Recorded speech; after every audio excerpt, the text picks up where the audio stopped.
வண்ணம் கொண்ட நிலவே வானம் விட்டு வாராயோ. ஸ்டார்ட் பண்ணுவோமா? எல்லாருக்கும் நமஸ்காரம். இன்றைக்கி நம்ம பார்க்க போகிறது என்னென்னா பருப்பு பொடி. இதை சாத்தில் சூடான சாத்தில் நெய் விட்டு இதை பிசைஞ்சு சாப்பிட்டா ரொம்ப நல்லாயிருக்கும். சில பேர் இட்லிக்கு எல்லாத்துக்கும் தொட்டுன்னு சாப்பிட்றா. ஆனால் இதோட மெயினான வேலை பருப்பு பொடி சாதம் அதில் போட்டு சாப்பிட்றது தான்.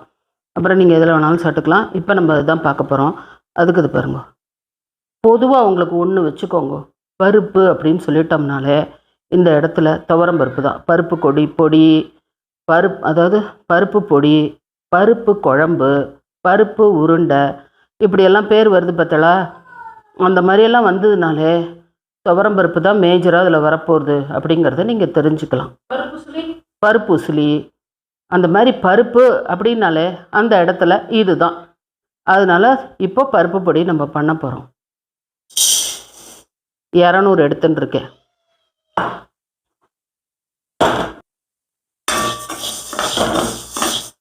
அண்ணா செவக்க இதை வறுத்துக்க போகிறோம். துவரம் பருப்பு மெயினாக உடம்புக்கு நல்லது.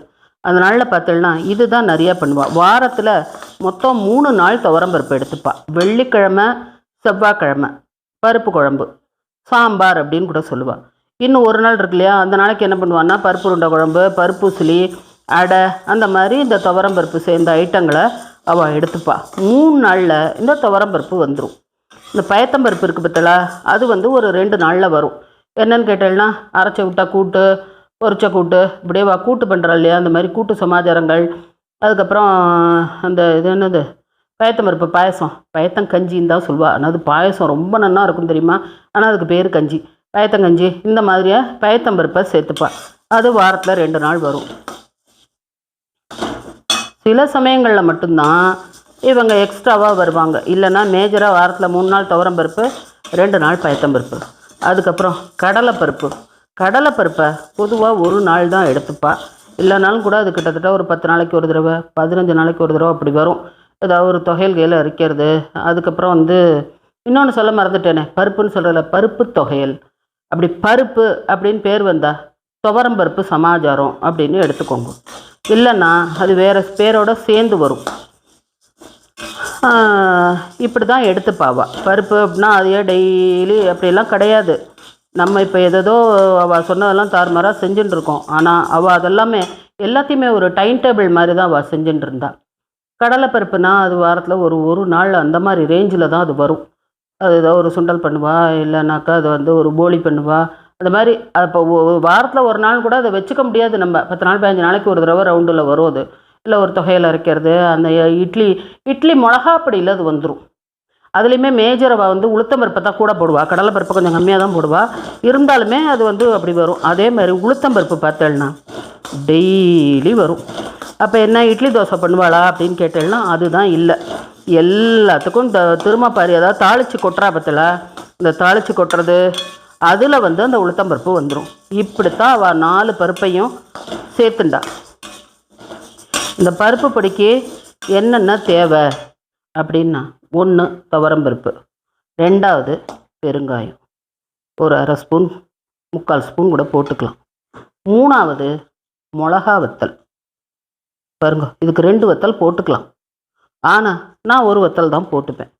நீங்கள் என்னென்னா காரம் சாப்பிடுவேன்னா 2லேருந்து 3 வரைக்கும் போட்டுக்கலாம். அப்போ இது நல்ல டேஸ்ட்டாக இருக்கும். 2லேருந்து 3 போட்டுட்டேன்னா அந்த நெய்க்கும் இந்த காரத்துக்கும் பிரமாதமாக இருக்கும். ஆனால் வயத்துக்கு ஒத்துக்காது, வயசானவா குழந்தைங்க இருக்கிற வீடு அப்படின்னாக்கா 1 மட்டும் போட்டுக்கோங்க. என்ன மாதிரி 1 போட்டுக்கோங்க. பொதுவாக இதோடைய அளவுக்கு இந்த 200 கிராமுக்கு 3 மிளகா வத்தல். இது செய்கிறது ரொம்ப ஈஸி, 5 நிமிஷம் கூட ஆகாது. சில பேர் என்ன பண்ணுவா அப்படின்னு கேட்டேன்னா, அவளுக்கு இந்த மிளகோடது ரொம்ப பிடிக்கும். புரியுறதா? அவள் என்ன பண்ணுவான்னா இந்த இடத்துல இப்படி 1/2 ஸ்பூன் மிளகு போட்டு வறுத்துப்பா. நம்மத்தில் இந்த மிளகோடைய டேஸ்ட்டு அவளுக்கு பருப்பு பிடிக்காது. மிளகா டேஸ்ட்டு தான் பிடிக்கும். அதனால நான் மிளகு போடல. நீங்கள் மிளகு பிடிச்சவா அப்படின்னாக்கா மிளகு ஒரு 1/2 ஸ்பூன் போட்டுக்கோங்க. இதில் 1/2 ஸ்பூன் போட்டுட்டு மிளகா வத்தல் 1 போட்டுக்கோங்க. போட்டுட்டா அந்த மாதிரியும் பண்ணி பாருங்க. நீங்கள் என்ன பண்ணுறீங்க, மிளகு போட்டு வறுத்து ஒரே ஒரு மிளகாயும் போட்டுண்டு வறுத்துண்டு இந்த மாதிரி ஒரு பருப்பு பொடி பண்ணி ஒரு பாட்டிலில் வச்சுக்கோங்க. இன்னொன்றில் மிளகா வத்தல் மட்டும் போட்டு வறுத்து பருப்பு பொடி பண்ணி அதை ஒரு பாட்டிலில் வச்சுக்கோங்க. இப்போ ரெண்டையும் சாப்பிட்டு பாருங்க. ரெண்டில் உங்களுக்கு எது பிடிக்கிறதோ அது உங்களுடைய சாய்ஸ். அதுக்கப்புறம் அதையே நீங்கள் ஆற்றுல கண்டினியூ பண்ணிக்கலாம். பொதுவாக உங்களுக்கு நான் சொல்லியிருக்கேன், இந்த 400 கிராம் படி நம்ம எடுத்துட்டோன்னா அதுக்கு நீங்கள் 3/4 ஸ்பூன் உப்பு போடுங்கோ அப்படின்னு சொல்லியிருக்கேன். இப்போ இது பார்த்தேன்னா அரைக்கு கொஞ்சம் கம்மியாக தான் போட்டுருக்கேன். 1/2 ஸ்பூன் வரைக்கும் கூட போட்டுக்கலாம். ஏன்னா நம்ம சாத்தில் தானே போட போகிறோம். அப்போ உங்களுக்கு சரியாக வந்துடும். வெறும் மாவு பதார்த்தமாக வச்சுட்டு மாவு பதார்த்தமாக பண்ணுறேன்னா அப்போ கம்மியாக போட்டுக்கோங்க. இது சாதத்தில் போட்டு நம்ம பிசைஞ்சு சாப்பிட போகிறோம். அதனால இதுக்கு 1/2 ஸ்பூன் உப்பு, கல் உப்பு போட்டுக்கலாம்.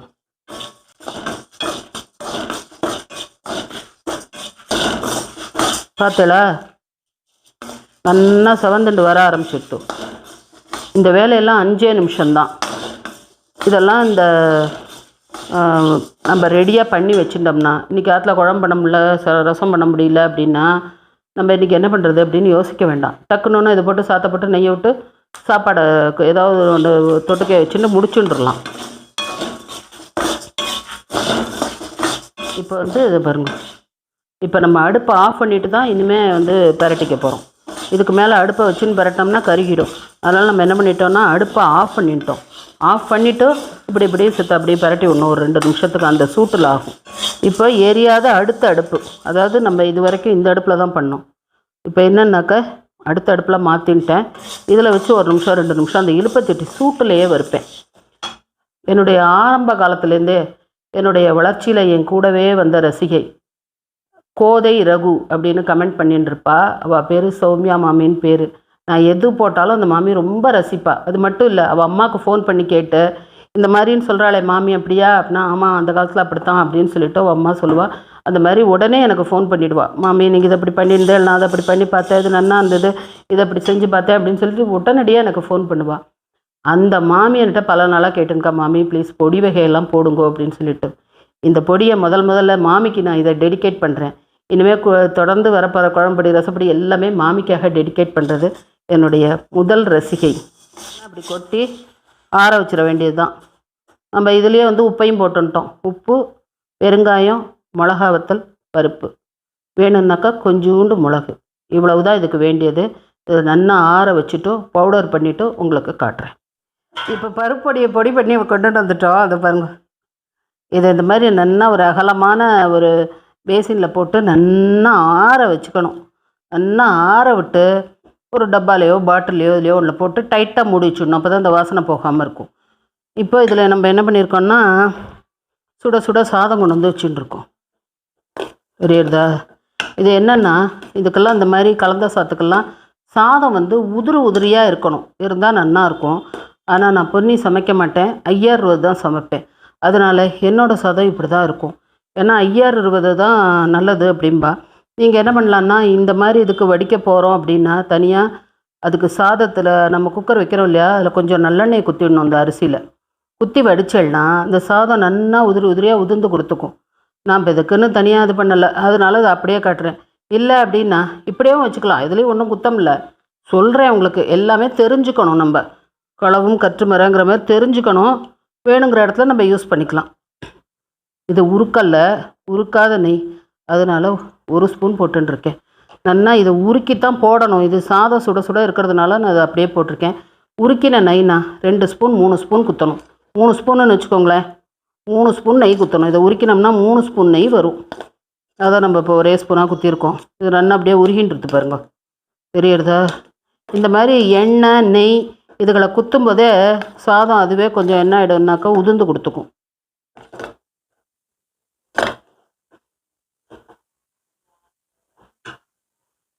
இப்போ இந்த பொடியை போட்டுக்க போகிறோம். 1 2 3. ஒரு பதார்த்தம் பண்ணுறோன்னா அதோடைய அளவு கூடுதலாக இருக்கணும். சாதத்தை வச்சுட்டு ஒரே ஒரு ஸ்பூன் போட்டு இப்படி கலந்து போட்டால் அந்த சாதம் நன்னாவே இருக்காது, யாருக்கும் பிடிக்காது. அதனால தான் பல குழந்தைகள் பிடிக்கல, நன்னா இல்லை அப்படின்லாம் சொல்கிறதுக்கு. நன்னா அப்படி நிறக்க போட்டு பிசியணும். அப்படின்னா தான் அந்த சாப்பாடு நல்லா டேஸ்ட்டாக இருக்கும். பாட்டி குடு பாட்டி.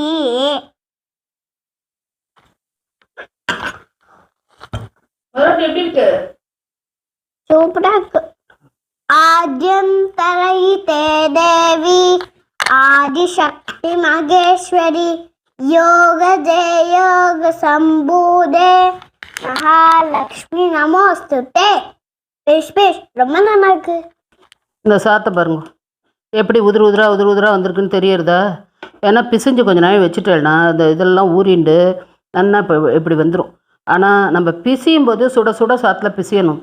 பிசிஞ்சிட்டு கொஞ்ச நாள் வச்சுட்டு இதை ஒரு 1/4 மணி நேரம் கழித்து சாப்பிட்டு பார்த்தேன்னா பிரமாதமாக இருக்கும். உப்பு போறலைன்னா உங்கள் தேவைக்கேற்ப உப்பு போட்டுக்கோங்க. இதுவே நெய் கம்மி தான். நெய் வந்து நல்லா அப்படி பிசிஞ்சோம்னா அந்த கையில் இருக்கணும், அந்த அளவுக்கு நெய் இதில் குத்தணும். இன்னும் கூட இந்த மாதிரி ஸ்பூனில் இன்னும் கூட ஒரு 1/2 ஸ்பூன் நெய் குத்தலாம். நெய் வந்து எப்போவுமே உடம்புக்கு நல்லது. கொலஸ்ட்ரால் மாதிரி நல்ல கொலஸ்ட்ரால் தான் அது, கெட்ட கொலஸ்ட்ரால் கிடையாது, நல்ல கொலஸ்ட்ரால். 2வது குழந்தைகளுக்கு நம்ம 20 வயசு வரைக்கும் கொடுக்குற நெய் என்னாகும்னு கேட்டீங்கன்னா அவளுடைய கண்ணுக்கு போய் சேரும். 80-85 வயசு வரைக்குமே கண் பார்வை நல்ல தீர்க்கமாக இருக்கும். அதே மாதிரி பிரெயினுக்கும் போகும். பிரெயினுக்கே வந்து குழப்பானது எல்லாமே பிரெயினுக்கான மருந்து.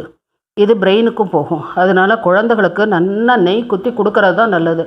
ஆனால் அது ஒரிஜினல் நெய்யாக இருக்கணும். அதுதான் அங்கே. இப்போ பருப்பு சாதம் பார்த்தாச்சு. நம்ம அடுத்த வீடியோவில் சந்திப்போம்.